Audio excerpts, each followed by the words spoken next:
why not back him during the 2016 primaries if you two are the closest aligned in policy? So look, I think that our primary, I thought was a good thing.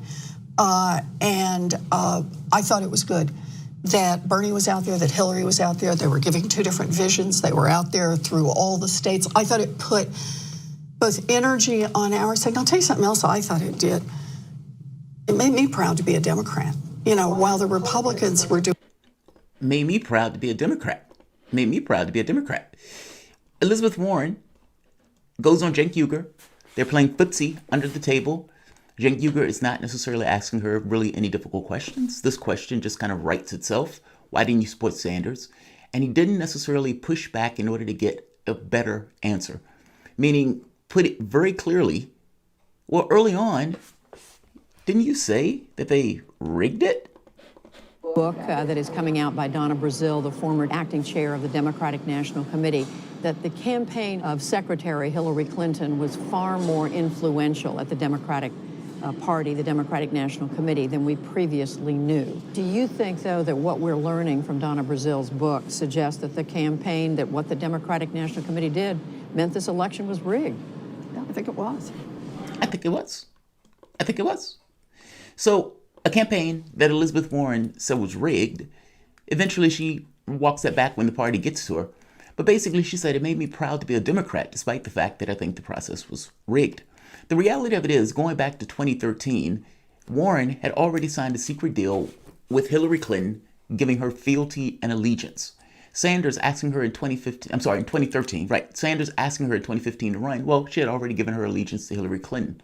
This answer here that she gives Cenk is basically a dodge for the honest answer of, I had already given my support to Hillary Clinton. She was also working behind the scenes with Clinton this time around in the campaign. Now, I asked a very basic question that, seeing as you had all of these other party members with the Stop Sanders coalition, why do you believe that Warren is separate and distinct from that coalition, considering Bill Clinton said, don't let Sanders folk take the party, telling Tom Perez, and Bill Clinton's wife of the person who said, don't let Bernie take the party, hates Sanders like nobody's business. And that person was in secret communications working with Warren. I don't have this belief that Warren wasn't separate from the Stop Sanders coalition. Not just not separate, integral to making that work. She was able to split the vote in various states on Super Tuesday, using a super PAC to do it, basically repudiating everything that she was saying for the previous year while she was running in the race. And in using that super PAC, splits the vote. And in splitting the vote, allowing Joe Biden to win various states that he otherwise most likely would not have won, including her home state. Regardless of Warren's behavior in 2016 and 2020, it comes across, or it becomes clear, that Warren is basically a political actor, not an ideological actor. What I mean by that is, whatever ideas that you have in her head that she may gravitate towards or that she may fancy, at the end of the day, she goes in the direction of politics. She's a weather vane. What is to her political advantage? What is going to get her ahead politically, even if it's just a few centimeters? What position do I have to change? What position do I have to take? What position do I have to repudiate? Just what do I have to say to get one extra vote? That's the direction that Warren is going. Political actor, not an ideological actor. That was clear in 2016, and that became ever more clear starting off and going into 2020. What he should have asked her was, is it true that basically this primary, that you didn't endorse Sanders because you wanted Hillary Clinton to potentially consider you a VP choice, or at the very least having some role in the administration. And if you back Sanders, she won't do that. She will hold a grudge and she will hold you to some degree responsible, meaning you won't be getting that cabinet position or you won't be getting that VP spot. So from that viewpoint, yeah, I'm not backing Sanders at all. I'm not going to come out here and give my support to Sanders in that situation when I'm going to be penalized for it if Hillary Clinton indeed wins. Why do you think that's different in 2020? If she believed that the fix was in, if she believed that Sanders wasn't going to win it, she was going to do what she did in 2016, take a political tack in order to ingratiate herself to the party. I'm making the point that Warren push for the VP spot didn't just start a month ago. It was going all the way back while she was in the primary. Elizabeth Warren has now repudiated her Medicare for All plan that wasn't indeed Medicare for All in order for the chance of getting a vice presidential spot. Not only is this bad politics, it's something that you don't necessarily have to do. And if indeed your objective is to get policy accomplished, getting rid of that policy in order to get ahead politically is not the way to do it. But again, we're not talking about an ideological actor. We're talking about a political weather vane that goes in the direction of wherever the wind is blowing. Nevertheless, you have people like Cenk Uygur still backing and pushing for Warren. Welcome to the Soapbox.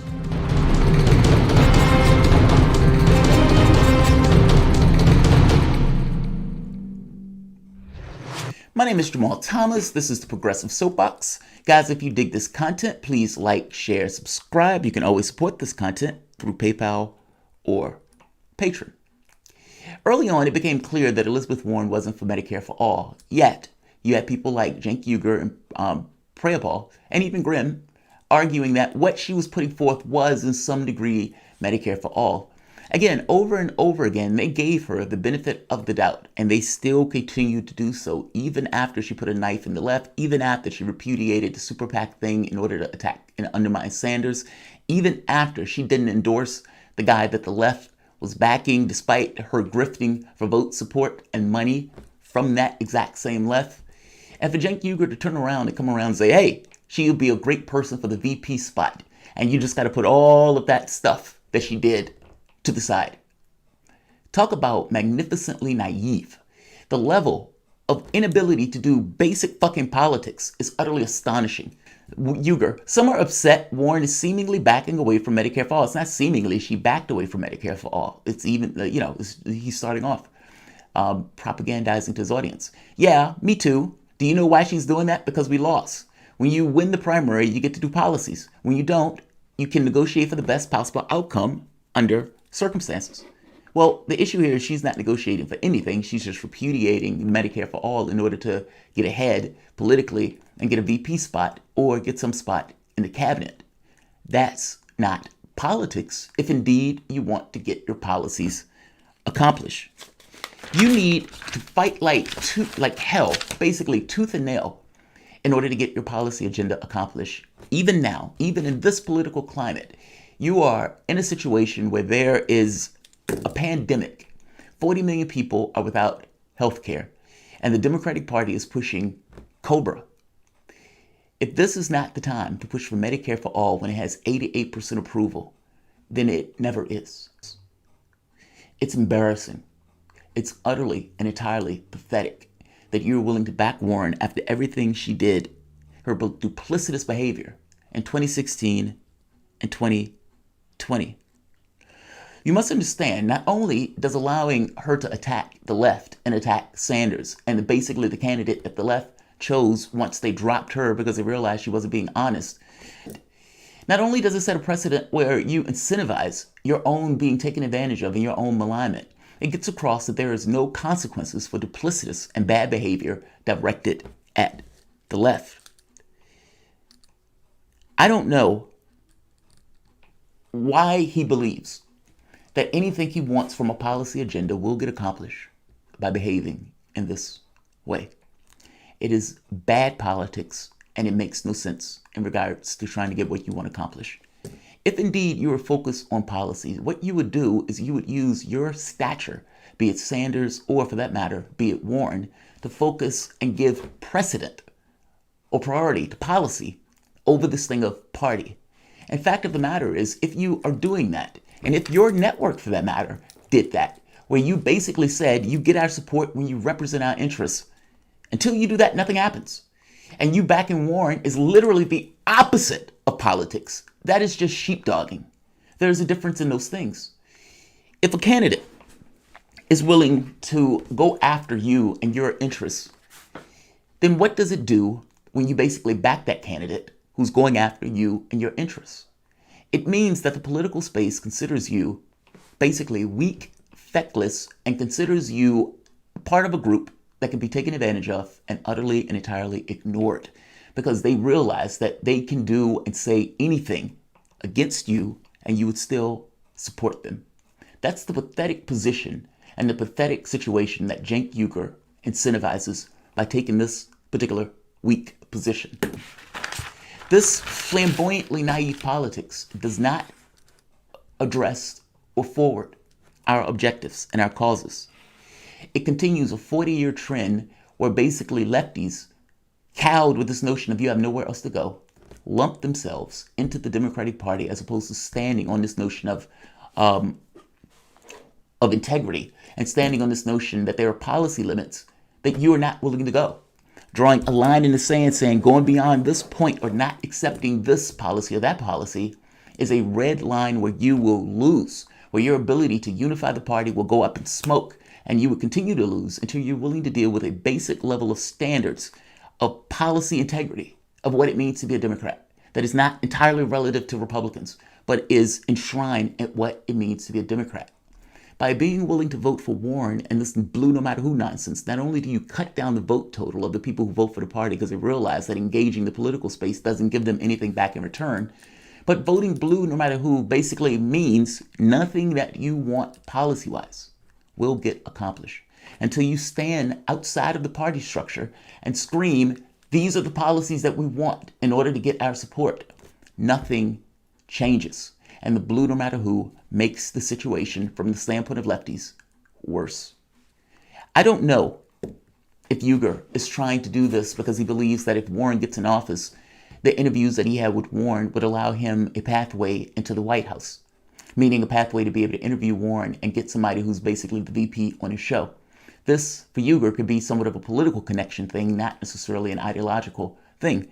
That said, he did push for Hillary Clinton back in 2016, so from the standpoint of weakness, he's right there.